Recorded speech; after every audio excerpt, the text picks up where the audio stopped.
1977 Burger King Reggie Jackson, made-to-order cardboard history.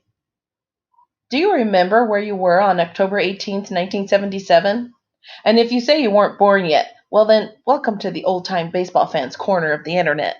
You can bet Bert Hooton, Elias Sosa, and Charlie Huff remember where they were that night. Probably Don Sutton, too. That was the night the Los Angeles Dodgers arrived in the Bronx with the hopes of staving off elimination at the hands of the New York Yankees. That was the night of Game 6 of the World Series. Unfortunately for LA, that was the night Reggie Jackson decided to put an exclamation point on his title of Mr. October and seal the deal on the creation of a candy bar in his honor. By that time, Reggie was already a veteran of 5 postseasons worth of play with the Oakland A's, plus the Yanks' 5-game 1977 ALCS win over the Kansas City Royals. Plus, he had already hit 2 homers in the previous 5 games of the 1977 Fall Classic, with the last one coming in his final at-bat of Game 5 against Sutton at Dodger Stadium. But then, wow. Reggie walked in his first plate appearance of Game 6 against Hooton in the bottom of the second. He scored when the next batter, Chris Chambliss, went deep. That tied the score at 2. Then in the bottom of the fourth, Reggie came up with the Yankees down 3-2, and Thurman Munson on first. One swing of the bat later, and the Bombers were up 4-3. They added another before the frame was over, and Reggie came up again in the bottom of the fifth with Willie Randolph on first and 2 outs. New York was still leading 5-3. Sosa was on the mound for the Dodgers at that point, but it didn't matter. Reggie homered. Yanks were up 7-3. That was the end of the line for Sosa, who yielded to Doug Rauch, who in turn handed off to Charlie Huff in the 7th. The 2 shut down the Yanks for 2+ frames, but it turns out that's only because the man hadn't come up again. But Reggie did come up again to lead off the bottom of the 8th, and Huff became Jackson's 4th victim in 4 at-bats, spanning 2 games. Home run! Yankees up 8-3. Legend cemented. Start printing those candy bar wrappers.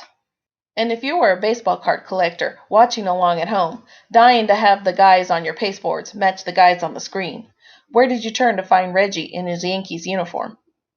Well, considering that all this happened during the Topps Monopoly years, and that Reggie had signed as a free agent in New York just the winter before, your options were limited. Sure, you had the Topps base card of Reggie, but that was globbed with more airbrush goop than your local 1990s t-shirt shop. And you had the underlying proof of the card to show that Reggie was a Baltimore Oriole. Well, you didn't, but 1 or 2 people did. The same thing for the O-Pee-Chee card. Topps cloth stickers, too. And the Venezuelan League stickers. Although if you could find all 9 card backs, you had a puzzle version of a real Reggie Yankee shot. Hostess brought us Reggie Yankee cards, but more bad airbrushing. And you had various discs of Reggie.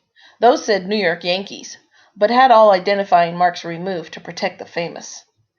Kellogg's took a hard pass on the whole Reggie thing, apparently waiting for the uniform situation to die down. But where could you get a real single card showing the real Reggie Jackson in his real New York Yankees uniform in 1977? Well, if that's the way you wanted it, you could have it your way, thanks to the first Topps Burger King Yankee set.